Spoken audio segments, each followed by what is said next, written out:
A piercing alarm jolts the man awake in his hibernation pod. Before he can even process what's happening, his body is swiftly encased in a spacesuit made of nanotechnology. After a violent jolt, the hibernation pod is instantly ejected into space. Jack realizes the ship has been hit by a meteor, and numerous hibernation pods are being jettisoned all around him. They immediately head towards the nearest unknown planet to seek shelter, but most of the pods have already been destroyed. Fortunately, Jack's pod breaks through the planet's atmosphere, but suddenly, the fuel gauge indicates it's running low. The pod crashes directly into the planet's surface.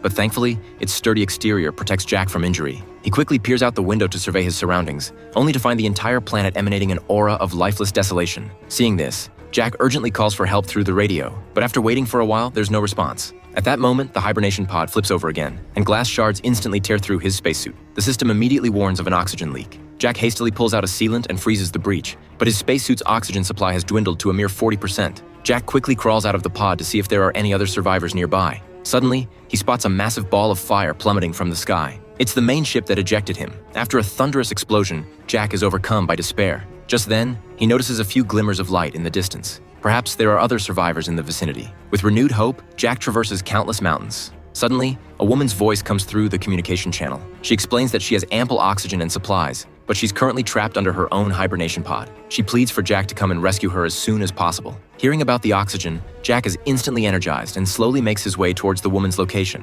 However, even after walking late into the night, he still hasn't reached his destination. That's when he suddenly notices a strange set of footprints on the ground. He cautiously follows the trail, only to discover that it leads to an incredibly dark cave. Terrified, Jack turns to run, but a low growl emanates from the cave. He quickly turns off the lights on his spacesuit, only to see a massive dark figure crawling out of the cave. To get a better look at what it is, Jack fires his only flare into the sky. Under the illumination of the flare, Jack finally sees clearly that the dark figure is a terrifying alien monster. It seems Jack is about to meet a tragic end.